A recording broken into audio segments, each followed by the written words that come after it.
sirs.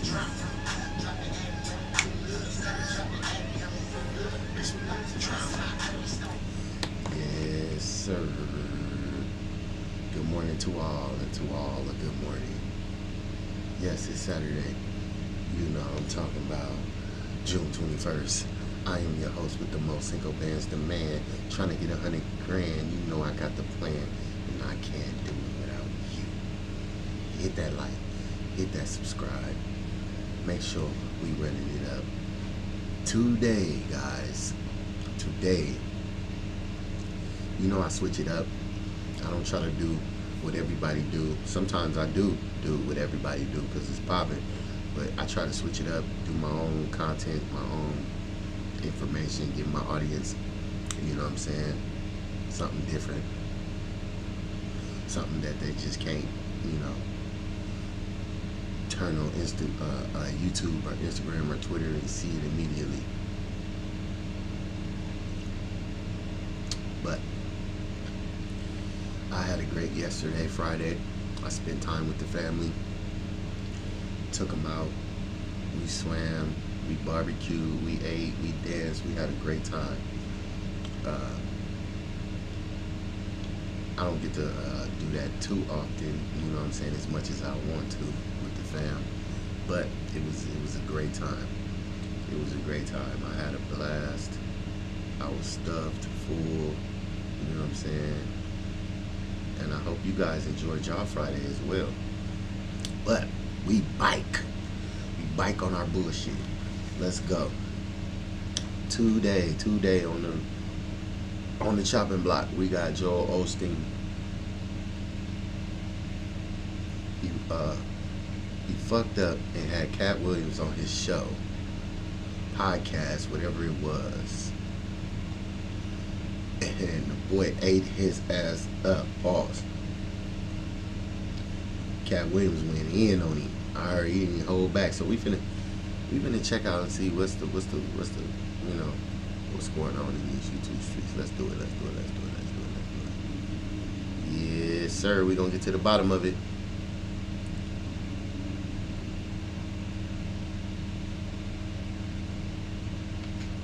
Oh shoot. I'm slipping. Oh no.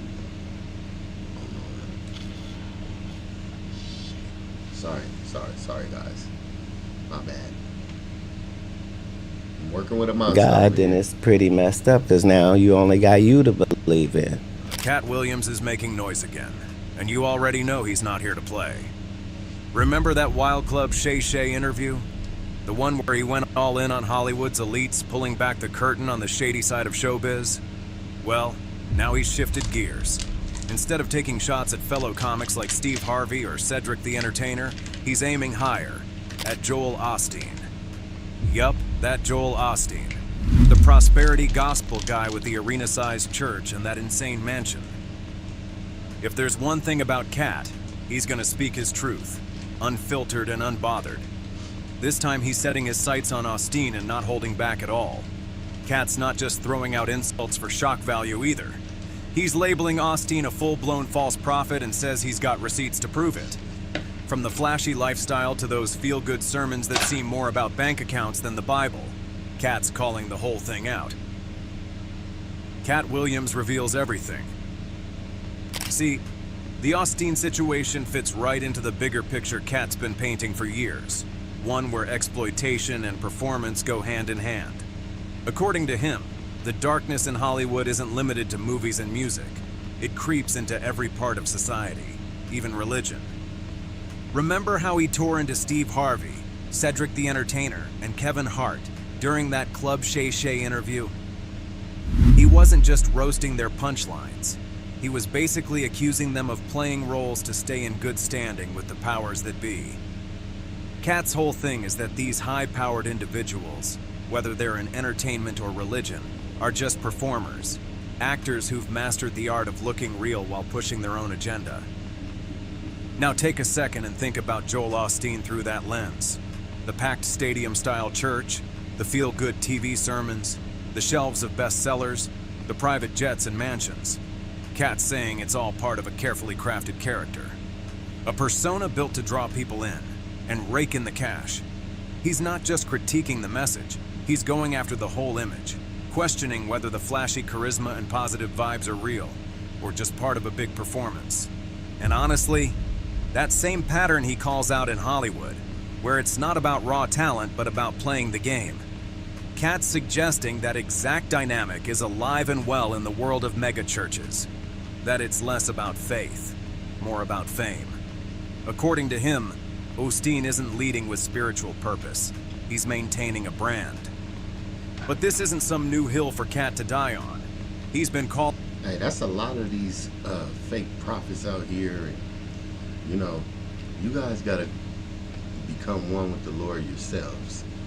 You got to sit down, turn everything off, lock yourself in a room, make sure it's dark. You know what I'm saying? Or it could be light, or whatever. Just make sure there's nothing to distract you. No sounds, no children, no nothing. And sit there and talk to God. Tell him what's going on with you. Even though he knows already. He wants you to come to him. Talk to him. Tell him your problems. Tell him when you're excited. Tell him when you're happy. Just talk to him. He wants you to connect with him. This is what he's here for. Okay? Can you imagine babysitting a person and they never talk to you? Can you imagine that? I'm just looking over you your whole life and you just don't say nothing to me. Come on, man. Show your gratitude. Be humble. God is good. Alhamdulillah. calling out this type of hypocrisy forever. From shady backdoor deals in showbiz to the way people at the top stay there by selling a version of themselves that's easy to digest, he's always said success in those circles often comes with a price. Now he's pointing that same finger at Osteen and saying, "You're no different." Katt's not just challenging Osteen.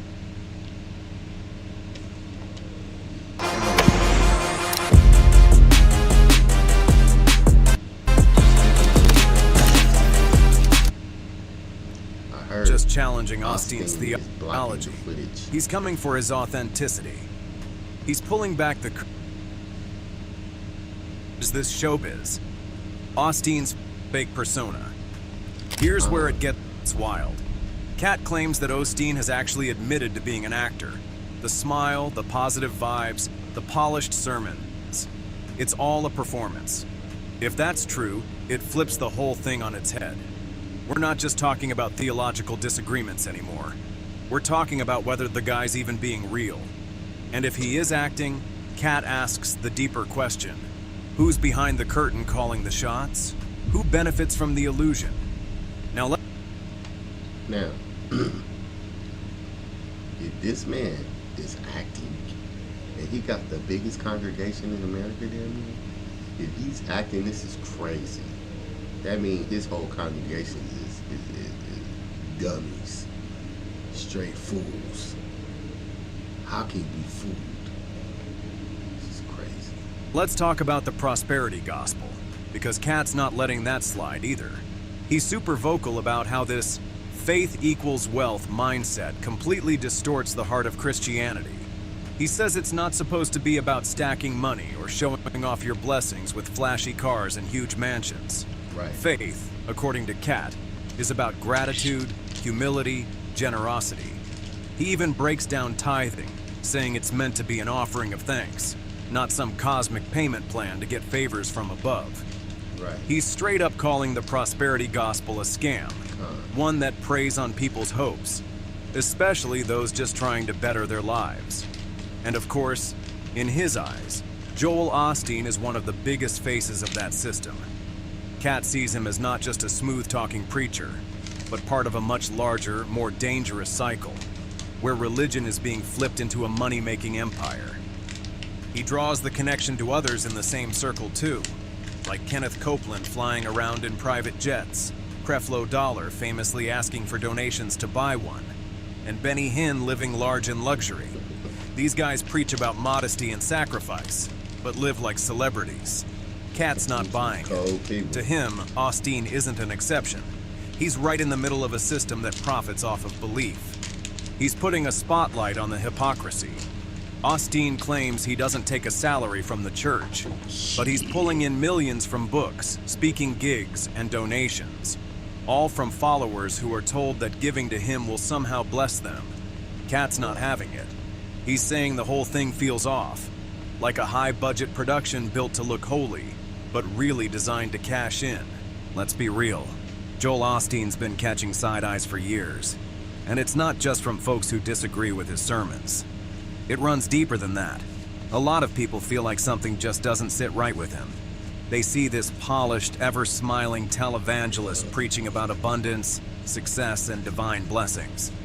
And then they look at the extravagant way he lives: multi-million-dollar mansions, designer suits, luxury cars, and it starts to feel a little off. Like, is this what ministry is supposed to look like? See, it's not just the message that's the issue, it's the behavior, especially when things go sideways. One of the biggest, most talked about moments that exposed what a lot of people felt was Osteen's true character happened during Hurricane Harvey in 2017. Houston was underwater. People were being evacuated from their homes. Families were stranded with nowhere to go. And Osteen's massive Lakewood church, a literal former NBA arena, was sitting there closed. Wow. Initially, the church claimed it was flooded and couldn't be used for shelter. But then photos surfaced online showing dry hallways and accessible entrances. And once that... Wow. So they had the hurricane and you didn't even want to help the people. You preaching to the people the gospel to get the people money. But when the hurricane, when the shit hit the fan, you didn't even want to let them in your church. And it's their money that paid for that. You literally preaching in a basketball arena. What? You know how much tides that is? Oh my God. Lord, Lord, Lord. The backlash started gaining traction. Once... Hey, let me know in the comments. Y'all think these type of people are going to go to hell? Or are they going to go to heaven? That's, y'all let me know. People on social media started demanding answers. Magically, the church opened its doors. That wasn't just a PR disaster. It was a defining moment that changed how many people viewed Joel Osteen for good. Vegas too, man. To a lot of Texans, and to people around the world watching the news unfold, it came across like he was more concerned with protecting his image and property than actually helping those in need. Like, when push came to shove, he didn't jump in to serve. He hesitated. And in moments of crisis, that hesitation speaks volumes. It reinforced this growing idea that Osteen might not be the humble, compassionate pastor he presents himself to be. But it didn't stop there. Fast forward a few years to 2021, and things got even stranger. A plumber, yes, a plumber, was doing repairs at Lakewood Church when he stumbled upon a shocking discovery. Hundreds of thousands of dollars in cash and checks literally hidden inside a wall. Whoa. Now here's where it gets even more Damn. suspicious. Years earlier, Lakewood had reported that a similar amount of money had been stolen. So naturally, people put two and two together and started asking some serious questions. Was this a cover-up? Hold up. Hold up. So he pulled a scam on the church? He told him the bread was missing and he put it in the wall? I'm gonna go and get that in about a year. Let a year pass and I'm gonna go and grab that. That's crazy. That's what I'm saying, y'all. Y'all better be careful with these churches, man. Everything is not what it seems to be to the naked eye. You understand what I'm saying to you? Yeah. You dig what I'm putting out, man? Everything ain't cupcake and roses, man. It's not. It's just not. You gotta open your eyes and look past the veil and see what's uncovered, what's up in there, motherfucker, man. What's the truth? Was there shady business happening behind the scenes? Why was that much money just in a wall? And why was it never found or mentioned until a random plumber stumbled upon it? For many, this just added to the already existing narrative that Joel Osteen isn't just preaching the prosperity gospel, he's living it in a way that's borderline unbelievable. You've got someone who's supposed to be a spiritual leader, someone who teaches about humility and faith, but he's also living like a celebrity mogul. People got see money in that the disconnect and walls. it creates a sense of distrust. It's not just skepticism anymore. It's flat out disbelief. Let me ask y'all, when y'all hear money hidden in the wall, what do you think of? I think of cartels and drug kingpins and shit, money launderers. I don't think of preachers and pastors. This man had money in the wall. What does he own? This is why when Katt Williams steps in and starts calling Osteen out, his words land harder. Because it's not like he's starting a new conversation. It's one. Hey, Doc. Hey, dude.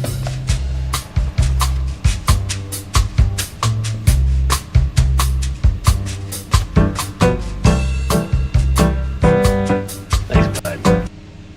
It's one that's already been bubbling under the surface for years. Katt's just turning up the volume on something people have been whispering about for a long time. He's pointing at the mansion, the jet-set lifestyle, the refusal to open doors during a flood, the shady money-in-the-wall situation, and saying, does this really look like a man of God to you? Man. And it's not just about Osteen individually. It's about what he represents. A system. A brand of faith that seems more like a business model prey than a on the spiritual people. mission. When religion becomes a way to... Look, I want to let you guys know this. They have so many tactics to prey on the poor. And for a lot of you guys, y'all don't even think y'all poor, y'all are. You know what I'm saying? Ain't no such thing as a middle class anymore. You rich or you're poor. Ain't no middle class. Okay? So, newsflash, for those people that surviving check to check and, you know, feel like they comfortable, you're still poor. Anyway, this type of shit discourages people. This type of shit really sickens me. You know what I'm saying? You gotta, but it doesn't at the same time, because I'm like, it takes a percentage of ignorance to succeed with this plan. This plan is not sure proof. It takes a percentage of ignorance. So that means you have to be ignorant to the fact. Even if it's a minute percentage, you have to be ignorant to the fact for this to fully work. So you niggas is dumbasses. You know what I'm saying? I'm sorry to tell you. I'm sorry.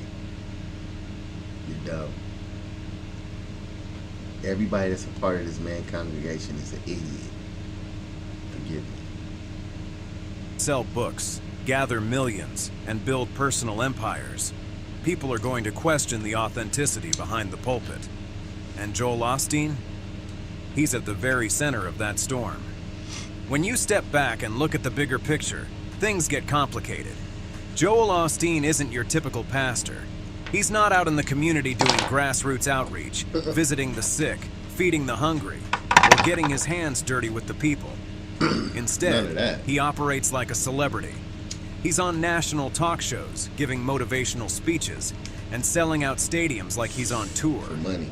And while motivational speaking in itself isn't a bad thing, a lot of people are saying that his talks sound more like self-help seminars than actual sermons. They ask, where's the scripture? Where's the deep dive into biblical truth? And these aren't just opinions from the general public.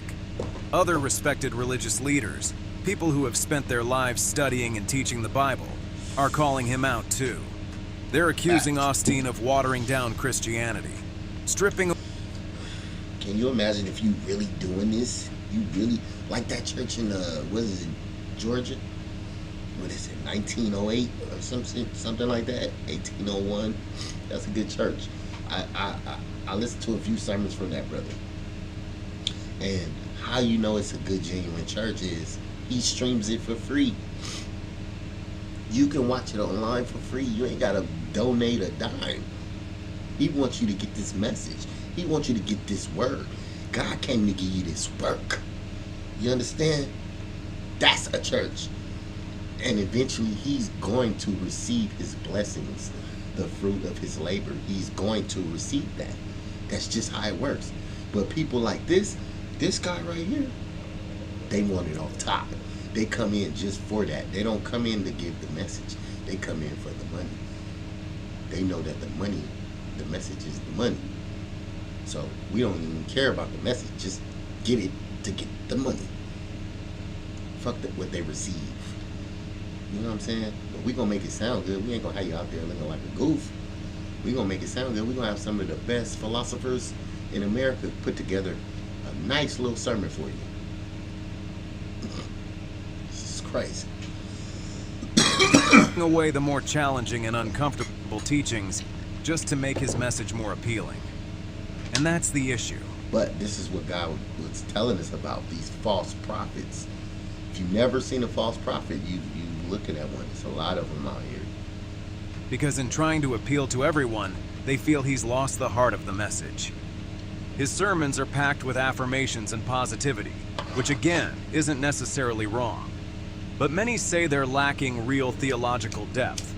They're missing the kind of scripture-based teaching that challenges people, that asks hard questions, that deals with sin, sacrifice, and the reality of spiritual growth.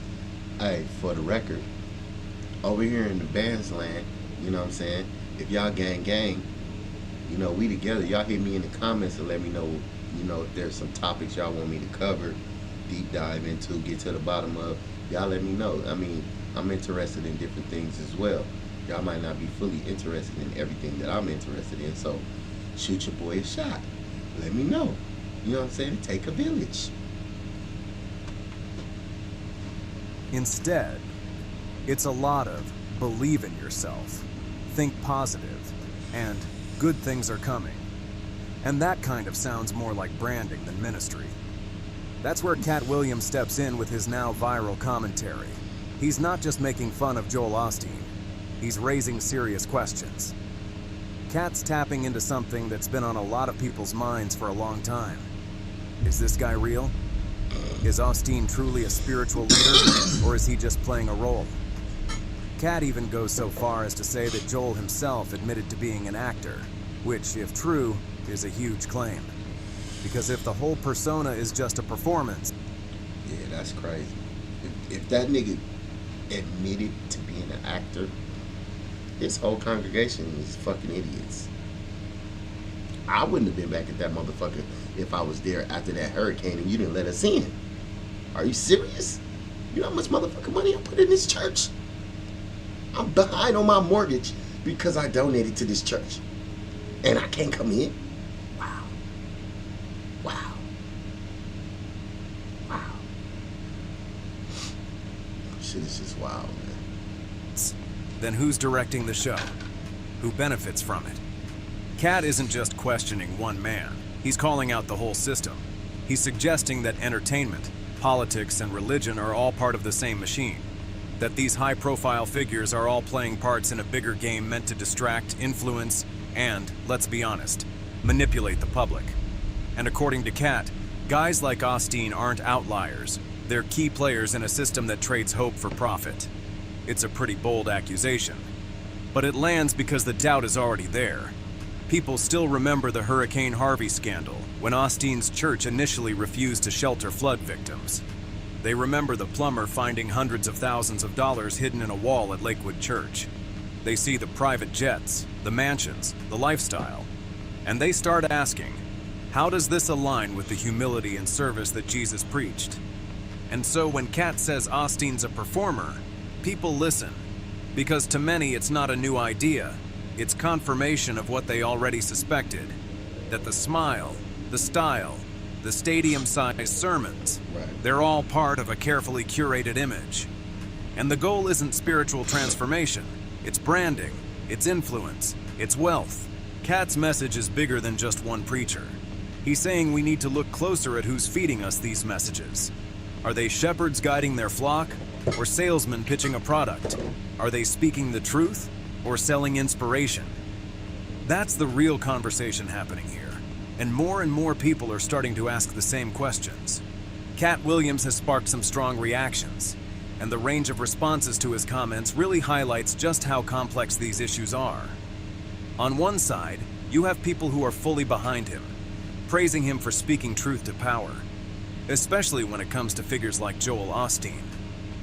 They see Katt as a voice for the everyday person, someone who isn't afraid to challenge a system that's often seen as corrupt. They appreciate how he brings Jesus' teachings into his criticism, which really resonates with a lot of people who feel like their voices aren't being heard.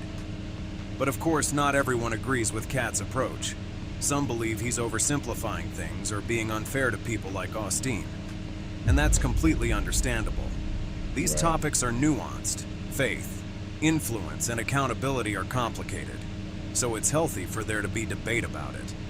The fact that people are talking about it at all is a good thing, regardless of which side they land on. Katt has always been an outspoken figure.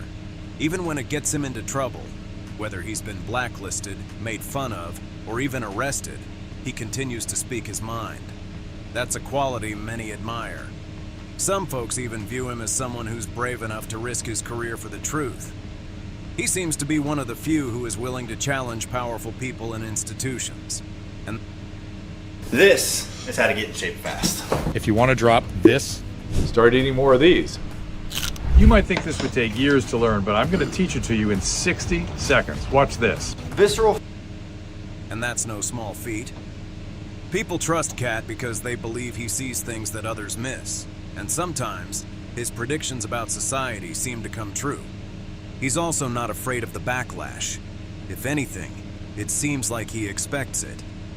Katt knows that speaking truth to power often comes with a price, but he's willing to pay it. In the case of Joel Osteen, he's bringing up a conversation that a lot of people shy away from. He's questioning the integrity of religious leaders and how these powerful figures might be manipulating their congregations. He's not handing us all the answers, but he's forcing us to ask some uncomfortable questions. And that's significant. By challenging these figures, he's creating space for people to think critically about the stories and narratives they're being fed. One of the main critiques of Joel Osteen is that despite being called America's nicest preacher, he's not exactly the model of humility people expect from a pastor. It's not about him being rude, but about the content of his message. Critics argue that his sermons follow a formula that feels more like a motivational speech than a genuine spiritual service. Take a look at how he starts his sermons. In this example, he opens with a joke to ease into things. He presents an issue that people face, like ignoring their spiritual guidance. Then he'll pull out a Bible verse out of context. And finally, he gives his audience the solution, often framed in terms of how he lives his life, using himself as a model for others to follow. The criticism of Joel Osteen's teachings really dives deep into the tension between the surface-level positivity he promotes and the more foundational, challenging aspects of Christianity. Critics point out that Osteen's approach to spirituality feels more like a self-help seminar than a sermon. He focuses on personal success, the power of positive thinking, and achieving your goals. All right, that's it for that. We done with the fake pastor. We turning up now. Now, we turning up.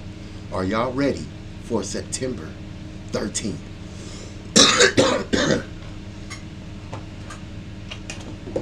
New drink.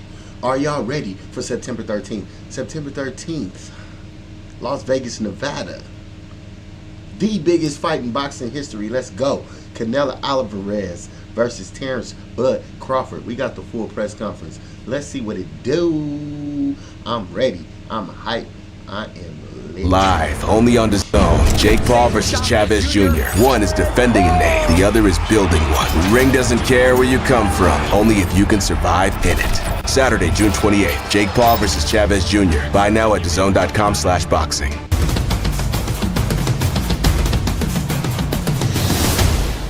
For His Excellency, you said many times now that you don't want any more of these Tom and Jerry fights where one fighter is chasing the other one. Exactly. What is your plan to kind of stop these fights? We will not have him anymore. This is the first thing. The second, we will have in this fight and the next fight bonus for KO. Whoa! And then secondly, there's been... Oh yeah, they giving that extra fettuccine for the knockout. You know what I'm talking about? As long as you drop, wobbly wobble, drop him like it's hot. You get that extra bag, man. You get that extra cheese, man.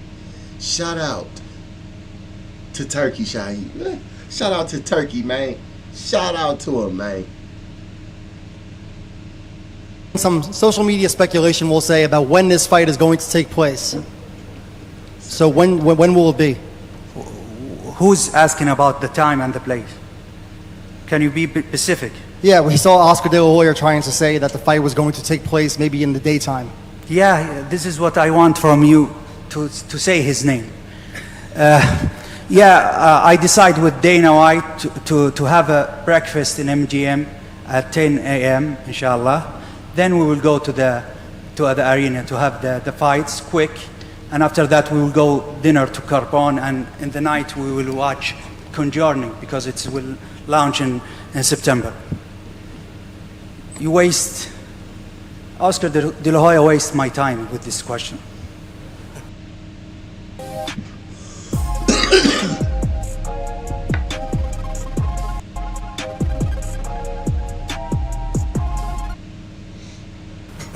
Of course, this is in the peak. This is the boxing, the sport #1 in the world. This is Canelo and Crawford. The biggest.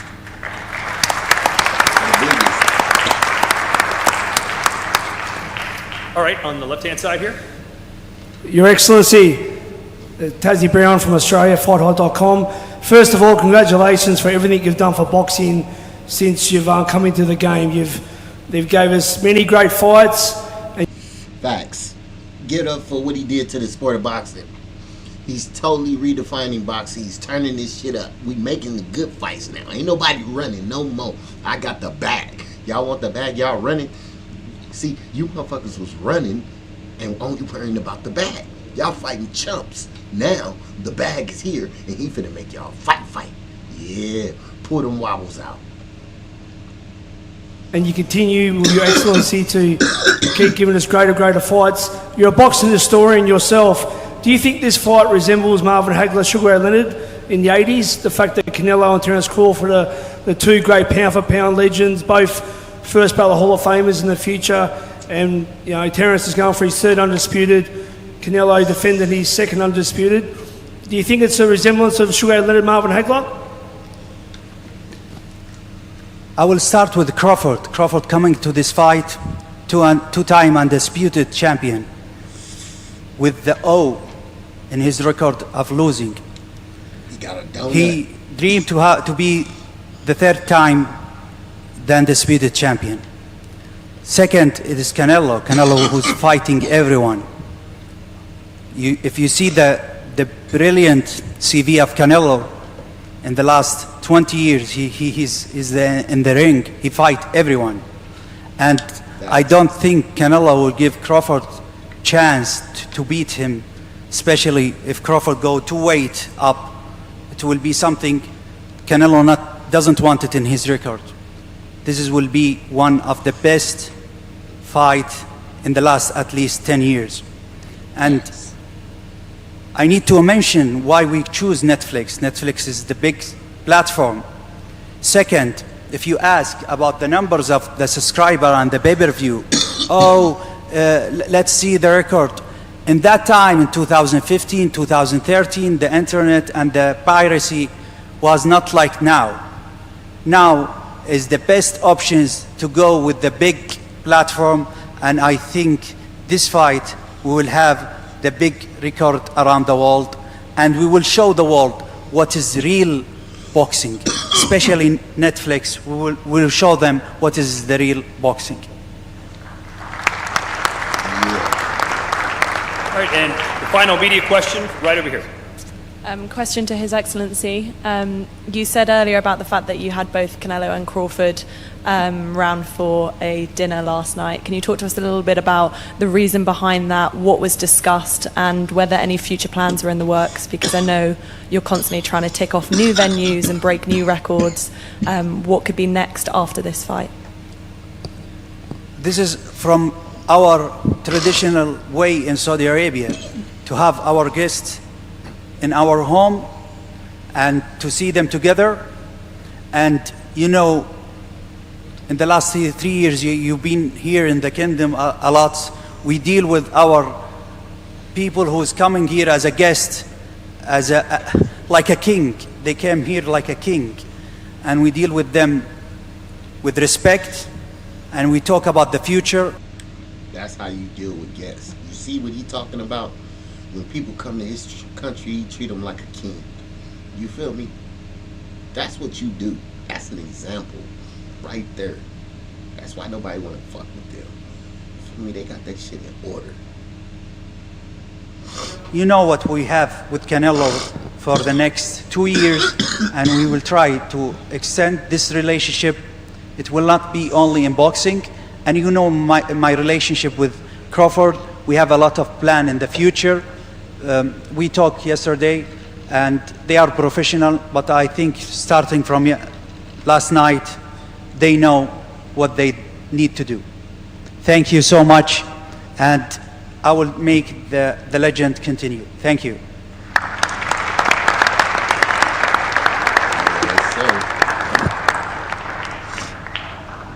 Okay, now let's hear from the fighters, and I'll start first with the undisputed super middleweight champion. Canelo, welcome back to Riyadh. Of course, the last time we saw you here fighting under the, here in the Kingdom under the Riyadh banner, you fought William Skull. What were your impressions of that fight night and that fight itself? You mean William Skull? Yes, that fight, the whole event. You think that was a fight? No, I don't think so. That's a deception for me, because, you know, I come to fight, but you need to have both fighters think the same, right? And a little deceptional, but we win. That's all that matters. And we are focused 100% on these fights, in this fight, because, you know, this fight is the biggest fight of life. Is big, and for me, making history is my goal, my whole life. So I'm very excited for this fight. And Terrence, it's been a while since we saw you in action. It was last summer under the Riyadh season banner in Los Angeles. What did you think about your fight against Madrimov and fighting under the Riyadh season? Boy, look at beefy.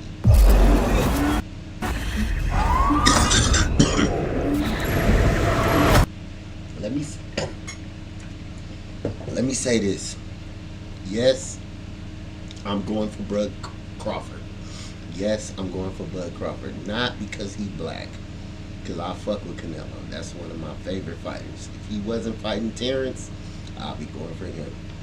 But Terrence is special, man. Pause.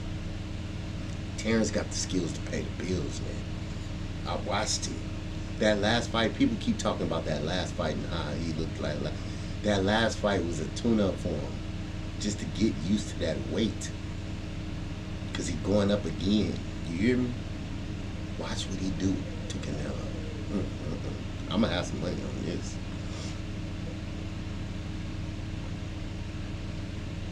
For sure. I thought my fight was a clear-cut victory. It may have not been what the fans is used to seeing, being that I was on a KO streak. So I'm cool with my performance and my victory, and I'm looking to be bigger and better in this next one. Right. You heard His Excellency saying no more Tom and Jerry, no more running, but you're moving up 2 weight classes. It's not going to be smart for you to stand there and hammer it out with this guy. So how do you kind of balance that, not running, but being elusive in fighting Canelo? However I gotta fight, I'm gonna win. Simple as that. I'm not gonna let somebody else force me or tell me how to fight when I've been fighting my whole life. You know, I won't be running. You know, I could tell you that. But I will be, you know, doing a lot of touching. Well, you don't move up 2 weight classes to fight someone like this. You've been calling out forever. If you don't see a path to victory, you don't see holes in his game. What areas do you think you're better than Canelo, and how do you see yourself beating? Well, listen, I called Canelo out because, like I said, he the last great fighter amongst the era that surpassed us. The man sound like he wanted to give him his strategy. He not finna give you his strategy, dog. What the fuck? That's for fight night. You know, the Floyd, the Pacquiao, the De La Hoya.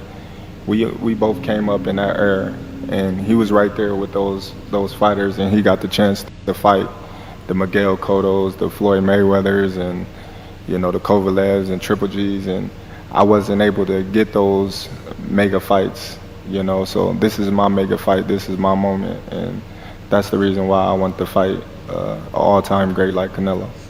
Hey, Canelo, you were recently asked about Terrence Crawford. You said he's good, but he's no Canelo. What can you do that Terrence cannot do? No, don't get me wrong. He's a great fighter, like I say, he's no Canelo. Obviously, I'm been in this situation for a long time, and I have the experience. They only focus on my power, but I have more than. Did my nigga say he's no Canelo? I love Canelo. Hey, give it up for Canelo, man. He talking that shit. Yeah, man. He's no Canelo. He's good, but he's no Canelo. This is going to be a very exciting September. That and I think this fight is gonna be one of my best fights in my history, in my record, and I'm very excited. I'm very excited, motivated, because this is all about. I want to make history, and I'm very excited for this fight. You've accepted this fight now, but in the previous years you said it doesn't interest you because you have nothing to gain and everything to lose. If he were to beat you, how damaging would that be to the Canelo brand? He's not gonna beat me. Don't worry about it. He's not gonna beat me. Don't worry about it. I think this fight is gonna. Talk that shit, Canelo. He's not gonna beat me. Don't worry about it. Don't worry about it. He's not going to win. Don't worry. Be in the books of the history of boxing for sure. That's for sure. For sure, them belts coming with me. They coming home with me. I'm telling you right now. You can see it, but it's gonna be difficult. You take it to you. I'm taking them. And ain't nothing you gonna be able to do about it come fight and night. I know Turkey is in your corner, I promise you. But look, it's gonna be very difficult. He's gonna be so mad that day. Believe me. I see you. I see you. You see I'm different. I see you too. You see I'm different than all the other ones. No, I see you. No, you don't know different. You're nothing different. I'm different. Nothing different. I'm different. We'll see. You gonna see. We'll you know see. it. We'll see. We're gonna see. Can you believe these aren't her real teeth? Aspen Dental's dentures are custom, natural looking, and secure. Let me remind you guys. Let me be the one to remind you guys. He's 2 or 3 time unified undisputed champion. Right? 2 different weight classes. Right? The boy's accomplished the unthinkable. When he whooped Spence, he had the world shook. And I was going for him in that fight. Now, the thing about it is this. Let me tell you my little thing with Bud. Pause. This is the issue with Bud. Bud, I have friends, right, that I grew up with. We grew up in a rough neighborhood. You know what I'm saying? The average person would call it a project. But on the other half of the project is houses and shit. But it still conducts like a project. So, long story short, I had some friends that grew up with me, and a couple of those friends got shot, right? Basically almost all of them. But a couple of them got shot in the head. Dome skillet. They dome skillet got rocked. And they lived. And let me be the first one to tell you, they were not the same. They were nowhere near the same. Honestly, they was crazy as a motherfucker afterwards. I ain't even gonna lie. That bullet did something to them. Twisted something up upstairs. I love them to death. I love them to death. But there's something wrong with him. And I'm going to be honest. Bud Crawford, same thing. Hit in his dome skillet. The man got hit in his dome skillet. After he got hit in his dome skillet, he became a 2-division undisputed world champion. Come on, man. Canelo is a very rough, tough person. I don't know what he's been through in his life. In Mexico, he probably was a real rough life. You know what I'm saying? That's why he's a fucking jagged edge knife. This boy can't nobody fuck with him. But man, when you go up against a person that got hit, booyaka, in his dome skillet and survived, and he's boxing, getting hit in his head. Oh man, that's a different animal. That's a different animal, and like I say, I ain't going against that animal. I'm not. I seen how those dudes rock after they get their dome skillet rattled. I seen it live with my own 2 eyes. I seen it. So y'all call me crazy if you want. I got Bud. Terrence, how did you think he did against William Skull? No comment. He won. We on to the next. It's me and him. Some people said he should have done a better job cutting the ring off. It was the fewest punches ever landed. Did you see it that way? Listen, I'm not here to talk about his past fights. I'm here to talk about his present fight, and that's him versus me. You don't want to give the sauce. That's what I'm here to talk about. Me versus him, not him versus any other his previous opponents. Do you expect him to run like a lot of people? I hope not. You don't think so? I hope not. I hope not, because I think people deserve a good fight, and that's why we are here, right? To make a good fight, and the best fighter win. And I expect he put a great fight. You've heard the critics, I'm sure. This fight at one point I think was 5-1 odds for you. Now it's tightened up to under 2-1 odds. Your recent performances, do you think you've fought to your level of expectations? Are you pleased with the way you've fought your last couple fights? Yeah, I do what I supposed to do in my fights. You know, I'm not focused. I'm never focused about if I'm the favorite or not. Being in both sides, I always focus on how I train and how I prepare myself, and that's it. I know my abilities, and I'm confident about that. This fight is in Las Vegas. Obviously, there's going to be a huge Mexican crowd there for him. How confident are you that the judges will give you a fair shake after the end of the 12 rounds? Listen, I can't focus on the judges. I just got to focus on doing what I can do and controlling what I can control inside the ring. And that's, going out there and winning the fight decisively. You're bulked up now. You're bigger than ever. Hey, this fight's so good, I'm going to be a judge. I'm going to be counting all the punches. You hear me? Do you feel stronger? Do you feel like you can knock Canelo out? Man, listen, like I said before, any fighter can be knocked out. Canelo got a granite chin. He's tough. He's durable. We've seen him hurt a couple of times, but not to the point where, it's not respected. But given the right circumstances, anybody can get knocked out. Do you expect this, when the fight's over, to be a razor-close fight, or are we going to say, wow, Terrence beat him convincingly? Listen, I'm always going to rise in the big occasions. I always did in my whole career. This is my moment, and I'm not letting Canelo take it away from me. Simple as that. And Canelo, you've been the smaller fighter in a lot of your fights. Do you feel like you can bully this guy around since he's coming up 14 pounds? Yeah. Dick's epic 4th of July sale is on. Take 20% off bog bags and igloo coolers, 25% off Stanley drinkware. I've been in his position before, and I'm not thinking about that. I'm just gonna do my job and take everything serious, and not thinking about if it's smaller or bigger. I always prepare myself for the best fighter out there. This fight is on a massive platform. This could be the biggest audience that's ever watched one of your fights.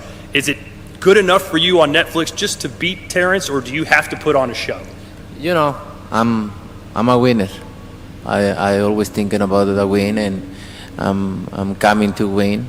And Netflix or not, I always coming to win. My mindset is different, and I'm very thankful with Netflix, with Turki Al-Ashi, with all the guys involved in this fight, because for me, it's all about make history, and I'm glad to be here. Who would you say is the toughest opponent you've ever faced, and where would you rank Terrence And No, that- he's one of the top fighters I'm gonna face in my career for sure. He's a great fighter. I have many great fights in my career. And when you visualize how this fight's going to play out, what are we going to be saying about you and about this fight when it's all said and done? I don't really know, because you expect something and then other things come in the fight. But I'm gonna prepare myself for everything, Terrence, I know you guys were on Pierce Morgan recently and talked about what would happen if this was a street fight. I know you have a wrestling background. If this fight took place in Omaha on the streets, you and Canelo, what would it look like? Come on, man. Y'all know what I do. I ain't got to talk about it on the streets. I'm me against anybody. I ain't never gonna say another man gonna whoop me. So you know what I mean. That's your answer right there. I guess in Guadalajara, you think it'd be a little different on the streets if Terrence came to town? I think every city, every place is different. No, it's different. But we don't talking about the streets. We're talking about boxing, the beautiful sport of boxing. So that's different, way different than the streets. And a lot of people are watching right now. What's your message to your fans as we prepare for this fight on September 13th? Why should they tune in and watch this battle? They know I always come to fight. I always come with my best. And I just thankful with them for all the support. And I hope them will be there watching or in the arena, cheering for me and enjoy the win. And Terrence, the same question for you. I guess a lot of people will be showing up from Omaha and Las Vegas for that weekend. Hey, this is going to be one of the best fights ever. I thought Terrence Bud and Spence was the best fight. He's topping it. He's topping it. He like Spence who? I'm going after Canelo. Nigga, what? Oh, man, I'm so excited for this shit. I'm going to be at the fight. Hopefully I can live stream from the fight. But I'm going to be at the fight. It's going down. Hey, chat, we going to be at the fight. It's going down. Legion Stadium. Stop playing with me. You feel me? It's going down. And what's your message to your fans as you take on the biggest challenge of your career? Listen, I just tell them, suit up. We about to bring some more jewelry home, and it's going to be an exciting day for boxing. History will be made. Terrence Crawford will be the first male boxer, three-weight undisputed champion of the world. Facts. And I mean that. He has a lot to lose in this fight, but you, in this day and era of boxing, that O is so important. Why are you risking all of that to chase Canelo Alvarez, that perfect record, that amazing resume you have? Big risk, big reward. I'm a risk taker, and I ain't scared. Any chance you beat Canelo and ride off into the sunset? Is this the way it ends? I ain't even thinking about that right now. My focus is, September 13th. You're still in your prime. Still ready. All right. And now we'd like to welcome to the stage from the Ring Magazine, please welcome Rick Reno, ladies and gentlemen. With YouTube Premium, watch ad-free, offline, and in the background. And hey, now's the time to hit that like, hit that subscribe. You know what I'm saying? If you show me some love. You fucking with me, how I'm fucking with y'all. Let me know y'all gang. Hit that bell notification so you can get all notifications when I go live. You already know it's your boy Cinco Band's the man. Trying to get $100 grand, and I can't do it without you. So, Terrence Bud Crawford, Canelo, oh my God, it's going down. That totally flipped the script from Katt Williams and Joel Osteen. You know what I'm saying?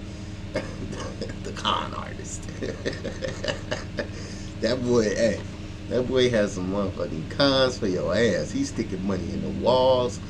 Ooh-wee. Hey, y'all better be careful who y'all praying with. You know what I'm saying? But Bud had that look in his eye. Bud said, I'm going to make history, and Canelo can't stop me. Oh, shit. It's going down. I'm so excited, man. I'm so fucking excited for this fight. This shit is gonna be lit. I'm gonna be fly as a motherfucker going to this fight. Actually, I might not be too fly because it's gonna be hot. I might just be cool, you know what I'm saying? But we gonna stream this shit. You're damn right. Listen ad-free on the YouTube Music app. That's right, one subscription.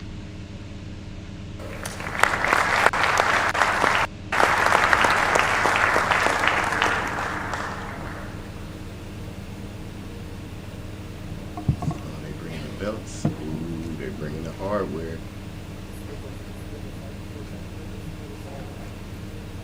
Let's see this motherfucking thing. And this is what it's all about, ladies and gentlemen. This is what they are fighting for. The brand new ring belt. This is for the undisputed 168-pound championship of the world. Undisputed. For a mega fight of this magnitude, we wanted to create an exclusive mega belt. So we spoke to numerous companies all over the world and eventually settled on a top-tier company from the UK. Hey, these motherfuckers always got an extravagant story about the belt, and the belt always look damn near the same. This company often gets commissioned to create items for kings, for queens, jewelry, high-end medals for the British Army. And for the belt that Canelo has over there, we spent 100,000 pounds. For this belt, we upped the ante to 140,000 pounds. This is by far the most expensive Ring Magazine belt ever created, the finest gold, the finest craftsmanship. Canelo Alvarez, Terrence Bud Crawford are the two very best fighters of this era. But there can only be one, and only one of them is going home with this belt Saturday night, September 13th, in Las Vegas. Watch it live on Netflix. You know they gotta pay for the belts. I wonder how much you gotta pay for that belt. If it's 140, ooh, Lord. I thank everyone for coming out. See you in Las Vegas.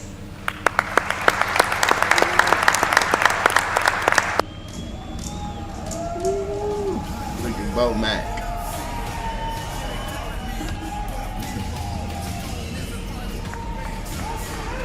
It's going down. It's going down.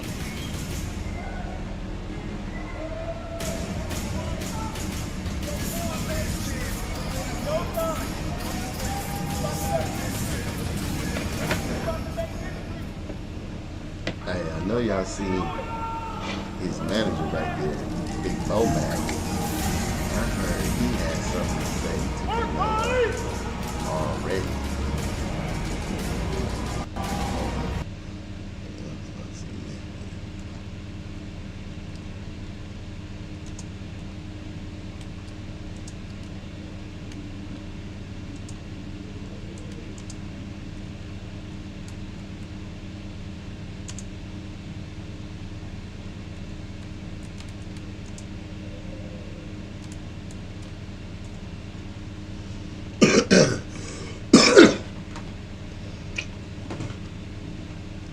Bomac has something to say. Let's see what Bomac has to say. It's Terrence Crawford's manager.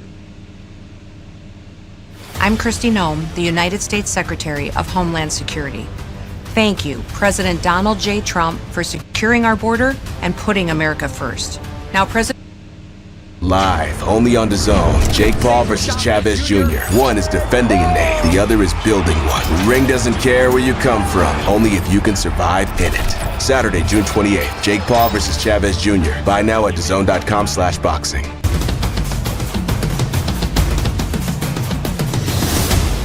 Yeah, this is Jolie here for Fight Hub TV. I'm joined by Brian McIntyre, Bo Mac.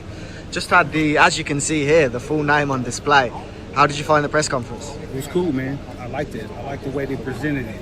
I liked the ambiance about everything that they put into it. This is great. This is wonderful. This is how a press conference is supposed to be. Mm-hmm. What have you found about Saudi Arabia, the culture, everything, being here on this press tour that you were surprised by? No, you know, I've been all over the world, but it's hot as hell here. God damn, it's hot here. But, you know, really didn't get to see much because everybody don't come out tonight and we about to leave. So I look at it as more like the feel of Dubai. in Qatar. You know what I'm saying? Of course. So I've been over there a couple times, and it just got that same feel to it. I love y'all culture, man. I love the culture. It's great out here. I've got some important questions for you, though. The main talking point, which we're going to start with, is the weight. How have you felt him? Obviously, we're still a while away, months away. How have you felt him in the gym with this extra weight on him yet? Obviously not in camp yet, but he's fine, man. Terrence and the team, and we know where we need to be by the time we step in the ring.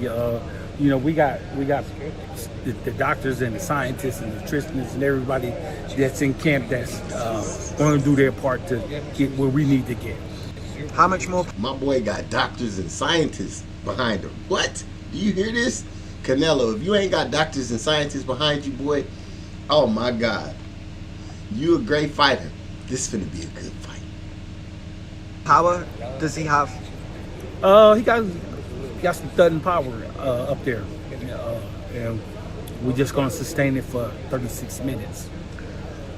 Why do you believe you've got what it takes to come up 2 divisions? I told the other guy, skills pays the bills. You got to have skills, man, to be going up there to fight somebody like that, like a Canelo. And not only is his offense, he's got to have defense too. You know what I'm saying? So styles makes fights. Bud got the better skills, and he got the better mind too. Do you think with the styles in mind, but also the weight in mind, he can get that job done based on he's just so much more excelling in the skill? You know what? He gonna get the job done. I promise you that. He'll get the job done. Because Bud boxing IQ is off the charts. You know what I'm saying?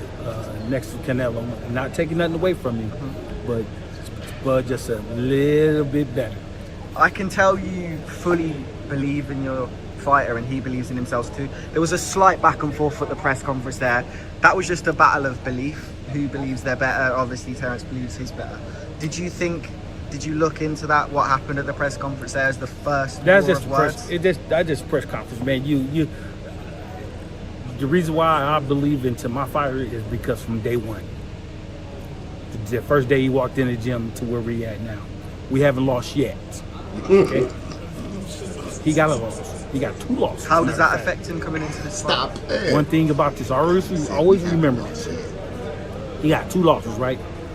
We got no. He said he hasn't lost yet since the day he walked in the gym after getting his shit rattled. Do you understand what I'm saying to y'all? This shit is real. This man is finna make history, and I'm with him. Let's go, bud. No losses. So we know what to do to get that win, right? He know how to lose. He know how to, when he get to a point where he can't win, he'll finish the fight. Now, I want to speak to you briefly. I know you said you didn't have too long, so I've got to cut this off very shortly. But the last fight, William Skull versus Canelo, I spoke to Bud after the fight. And it was a difficult fight to watch in terms of he didn't have to do much to go to the decision with Canelo. Do you feel like it's in a position, Canelo, where he's coming towards the end of his career and he doesn't have the skills anymore, or was it the opponent? And how do you look at the last fight with William Skull? I didn't watch the last fight. I just heard about it. Wow. Every fighter is different, so he might bring a dude more. I'm sure he will do more because this is Terrence that he's fighting and not a William Skull. Yeah. So that's what I'm expecting out of him. What he did last fight, I'm not worried about that. Okay. And final one from me. Crawford, obviously, he's going to be a lot older. 4 years, I believe, on the night of the fight. And we don't know how long he's got left. They're both towards the end of their career. But do you think the inactivity on Crawford's side could play a part? How do you think that plays into the fight and him as a person? I think it's good because let his body rest. Okay. Heal up a little bit. Go away and have fun with his family, go on vacation, do the things that he wanted to do, and be joyful in this win. And then when it's time to go back to work, he got to get his mind set into that mode But one thing about Bud, though, he stays in the gym. So he stays loose, he stays sharp, he stays sparring. So he'll be all right, man. So what's your response to those inactivity claims? Yeah. Hey, I'm ready for this. I don't know if y'all ready for this. I'm ready for this, man. You know what I'm saying? I am ready for this. But yes, sir, it's your boy Cinco Bands the Man, trying to get 100 grand. And we are the most valuable podcast where we bring you that hot fire content. And any problems out there in them YouTube streets, we get to the bottom of it. You understand? Yes, sir. It's your boy Cinco Bands the Man. Hit that like, hit that subscribe, and I'll see y'all on the next one.